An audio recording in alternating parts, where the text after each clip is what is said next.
آپ دیکھ رہے ہیں 9 ٹی وی انٹرنیشنل. سب کو محبت بھرا سلام.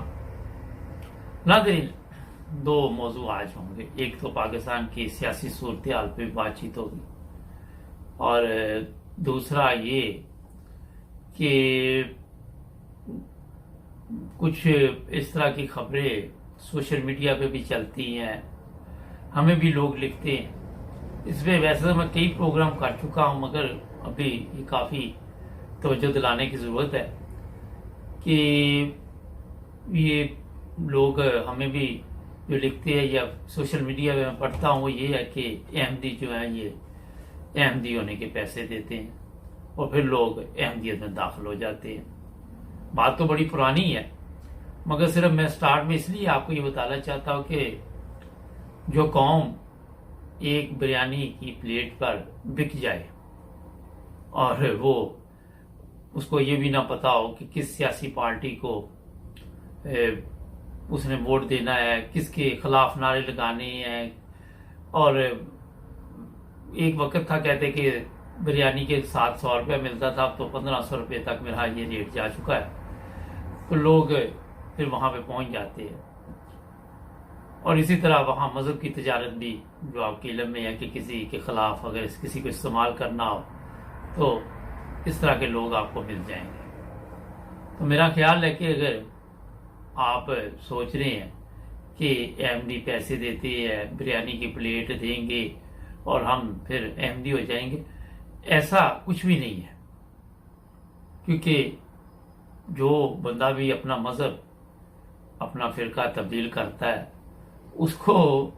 علم کی ضرورت ہے، اس کو وہ صحیح راستے کی ضرورت ہے جس کے متعلق اس کو جب پتہ چلے گا. اور صحیح راستہ اگر آپ ہمارے پاکستان میں دیکھ لیں تو کتنے لوگ بتاتے ہیں. کوئی عام مشورہ بھی لے لے تو اس کو یہ ہوتا ہے کہ یہ ترقی نہ کر جائے تو مشورہ بھی غلط دے دیتے ہیں. تو ایسے لوگوں کو میں یہی میسج دوں گا کہ یہ اپنا احتیاط کیا کرے، نہ وہی جو آپ کی سوچ ہے، آپ کے ذہن میں ہے کہ اسی سوچ کے تحت ہم احمدی ہو جائیں گے، ہم مذہب بدل دیں گے. اور معذرت کے ساتھ پھر میں ایک دفعہ سب کو بتا دوں، یہ واٹس ایپ بھرا پڑا ہوا ہے، اتنے لوگ ہیں وہ پوچھتے ہیں کہ ہم احمدی ہونا چاہتے ہیں، ہمیں کیا ملے گا. تو ان کے لیے میں یہ بتانا چاہتا ہوں کہ آپ اگر تو کتابیں پڑھے، آپ کو جب مطالعہ کرے تو آپ احمدی ہوتے ہیں تو پھر آپ کی زندگی ویسے ہی بدل جائے گی، آپ کی سوچ تبدیل ہو جائے گی، آپ کو حقیقی اسلام کا علم ہو جائے گا. اور ہر چیز میں یہ نہ سوچا کرے کہ کچھ کھانے کے لیے ملے تو پھر جب آپ اچھی طرح یہ احمدیوں کے متعلق جانیں گے، پھر حقیقی اسلام میں داخل ہو جائیں گے تو اللہ تعالیٰ کے انعامات کی بارش شروع ہو جاتی ہے انسانوں پہ. تو اللہ تعالیٰ جب آپ پر فضل کرتا ہے تو بندہ وہاں پہ کیا کر سکتا ہے، ایک سوچنے والی بات ہے. تو جو کچھ بھی جتنے یہاں احمدی ہیں وہ بھی اللہ تعالیٰ سے ہی مانگتے ہیں. تو آپ بھی جب اللہ تعالیٰ کے حضور ایک نیک بندے بن کر، ایک اچھے انسان بن کر اپنے آپ کو پیش کریں گے، نماز پڑھیں گے، دعا کریں گے، اور ایسی جو چیزیں ہیں جن سے آپ دور ہو جائیں گے، شرک کے فرض کریں. اور بھی بے شمار مسائل ہیں پاکستان جیسے ممالک میں، ہندوستان ہے، بنگلہ دیش ہے، جو بھی ہے. تو وہاں پہ جن غلط کاموں میں آپ پڑے ہوئے ہیں، کسی کو تکلیف نہیں دیں گے، کسی کے متعلق غلط نہیں سوچیں گے، ہر بندے کے متعلق آپ بہتر سوچیں گے. اور اس سے پھر یہ ہوتا ہے کہ ایک چیز میں آپ کو بتاؤں کہ آپ اپنے اندر جب تبدیلی پیدا کریں گے اور ایک اچھی سوچ کے ساتھ آپ جماعت احمدیہ میں داخل ہوں گے تو پھر میں نے ادھر بے شمار لوگوں کے انٹرویو کیے، بے شمار لوگوں میں بیٹھتا اٹھتا ہوں، ملتا ہوں، تو ان پہ اللہ تعالیٰ کے بے شمار فضل ہوئے. ایسے ایسے فضل ہوئے کہ ان کو بھی پتہ نہیں تھا کہاں کہاں سے اللہ تعالیٰ نے ان کو رزق دیا، انعامات سے نوازا. تو اس لیے سب سے پہلے تو آپ کو ایک دیکھیں، میں آپ چھوٹی سی بات بتا دوں آپ کو. ایک راستہ اختیار کرنا پڑتا ہے جو ٹھیک ہو، جو منزل کی طرف لے کے جائے. تو جب آپ منزل کی طرف جس راستے پہ پڑ جاتے ہیں تو منزل پھر آپ کے قریب ہوتی ہے اور کامیابی بھی ملتی ہے. جب آپ چالی غلط راستے پہ رہے ہیں، جب آپ اسلام سے دور جاتے ہیں، جب آپ ایسے کام کر رہے ہیں کہ آپ وہاں اسلام کی بات تو آپ دور کی رہنے دیں، یہ سوچ رہے کہ انسانیت کے یہ بھی ایک مصیبت بنے ہوئے ہیں، اخلاقیات سے بہت دور جا چکے ہیں، تو وہاں پہ پھر آپ کو جناب یہ چیزیں جو ہے وہ بڑی مشکل ہو جاتی ہیں۔ سب سے پہلے اپنا جو راستہ ہے اس کو ٹھیک کرے۔ پچھلے دنوں مجھے لاہور سے ایک بندے کا میسج آیا کہ جی مجھے کوئی وظیفہ بتائیں آپ کہ میرے حالات ٹھیک ہو جائیں، میں امیر ہو جاؤں۔ میں نے میرا پہلے بھی ذکر کیا تھا، تو میں نے اس کو یہی کہا کہ نماز 5 وقت پڑھو، پہلے نماز سیکھو، نماز کا پتہ ہو، ہر حالت میں نماز پڑھو۔ اگر کسی وقت مجبوری ہے مسجد نہیں جا سکے، گھر میں پڑھو، گھر میں نہیں، جہاں پہ بھی آپ کو موقع ملتا ہے وہاں پہ آپ نماز ادا کرو، دعا کرو، تو اللہ تعالیٰ آپ کی مدد کرے گا، کیوں نہیں کرے گا؟ اللہ تعالیٰ سب کو دے رہا ہے تو آپ کو بھی دے گا۔ تو بہرحال ہمارا جو عقیدہ ہے وہ تو یہی ہے کہ جو بھی مانگنا ہے اللہ تعالیٰ سے مانگنا چاہیے، اور یہ نہیں ہو سکتا کہ وہ کسی کو مایوس کرے۔ تھوڑی دیر ہو سکتی ہے، وہاں پہ صبر اور برداشت سے بڑا ضروری ہے، اس کا دامن نہیں چھوڑنا چاہیے، اور یہ چیزیں جو ہے وہ پھر آپ کی زندگی بدل سکتی ہیں۔ اس لیے پہلے تو یہ ذہن سے نکال دیں کہ مذہب میں آپ لالچ کو لے کے آئیں گے تو پھر یہ مذہب آپ جو اختیار کر رہے ہیں، جو فرقہ اختیار کر رہے ہیں، وہ میرا خیال ہے کہ ویسے ہی مناسب نہیں ہے۔ وہاں پہ آپ دیانتداری کا جو مظاہرہ وہ نہیں کر رہے۔ میں یہاں پہ یورپ میں جب آیا تو میں نے ایسے لوگوں کو دیکھا جو احمدی ہوئے، یہاں پہ آئے، انہوں نے فائدہ بھی اٹھایا اور بعد میں وہ دور بھی ہو گئے۔ پھر میں ان کا جو انجام دیکھا عبرتناک، آپ سوچ نہیں سکتے، اللہ تعالیٰ معاف کرے کسی پہ وہ، کیونکہ دیانتداری جب آپ امانت کا حق ادا نہیں کریں گے، جب آپ کے ذہن میں پہلے یہ چیز ہوگی کہ میں باہر جاؤں گا، وہاں سے یہ فائدہ اٹھا لوں گا، یہ فائدہ اٹھا لوں گا، پھر میں ایسے لوگ بھی میں نے دیکھے جو، کیونکہ آپ کے علم میں ہوگا کہ یہاں یورپ میں آپ آ جائیں، دنیا کے کسی ملک میں بھی چلے جائیں، تو وہاں پہ جو ہمارے احمدی ہیں وہ سود شراب کا کاروبار نہیں کرتے، اور اسلام میں منع ہے، اس میں آپ یہ غور کریں تو آپ کو کہیں پہ بھی یہ اس طرح کے کاروبار میں ملوث نظر نہیں آئیں گے۔ مگر میں نے ایسا کیس بھی یہاں پہ دیکھا کہ جب تک ان کو یہاں پہ رہنے کا ویزا نہیں ملا، انہوں نے لیا تو اسی وجہ سے کہ ہم احمدی ہیں، پاکستان گئے، جا کے احمدی ہو کے آئے، پہلے یہاں پہ رہتے تھے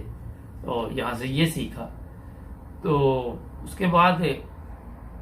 آگے جیسے ہی ان کو یہ ویزا وغیرہ مل گیا تو وہ غیر اسلامی کاموں میں پڑ گئے، ایسے کاروبار شروع کر دیے جو اجازت نہیں تھی اسلام میں۔ ان کے ذہن میں یہ تھا کہ شاید اب اگر کوئی ہمیں پوچھے گا تو ہم کہہ دیں گے یا کچھ کہہ دیں گے، مگر اس سے پہلے کہ ایسے سوالات آتے، خدا تعالیٰ کی ایسی پکڑ آئی کہ وہ ایک میرا خیال عبرت بن گئی دنیا میں۔ تو میرے یہ سامنے کے واقعات ہیں، اس میں یہ نہیں میں آپ کو کہہ رہا کہ کسی نے مجھے کہانی سنائی ہے یا قصہ سنایا، کیونکہ میں یہاں گھومتا پھرتا ہوں، اتنا 35 سال ہو گئے مجھے ان ممالک میں، اور بے شمار لوگوں سے تعلق واسطہ رہتا ہے۔ اس لیے سب سے پہلے جناب جب بھی آپ مذہب ہے اس کو کوئی مذاق نہ سمجھیں کہ ہم دنیا کا فائدہ اٹھا لیں اور اللہ نہیں دیکھ رہا، کیونکہ اللہ تعالیٰ دیکھ رہا ہے، سب کو پتہ ہے کہ سب کچھ اللہ تعالیٰ کو پتہ ہوتا ہے کہ یہ بندہ مجھے کس طرح چکر دے رہا ہے، کیا گیم ڈال رہا ہے، تو یہ چیزیں ذہن سے نکال دیں۔ اب کچھ میں نے سوچا پاکستان کی سیاسی صورتحال پہ کافی دن ہو گئے میں نے کوئی بات چیت نہیں کی، تو اس پہ بھی کچھ بات چیت کریں تاکہ لوگوں کو پتہ چلے کہ حقیقت کیا ہے اور حالات کس طرح پاکستان کے جا رہے ہیں۔ ایک بریک لیتے ہیں اور بریک کے بعد اس پہ بہت ضروری باتیں آپ کو بتائیں گے۔ جڑے رہنا نیوز ٹی وی انٹرنیشنل کے ساتھ اور ہمارے چینل کو بھی سبسکرائب کر دیں۔ جی ناظرین، بریک کے بعد آپ کی خدمت دوبارہ حاضر۔ اچھا، ایک چیز میں آپ کو آج بتاتا ہوں،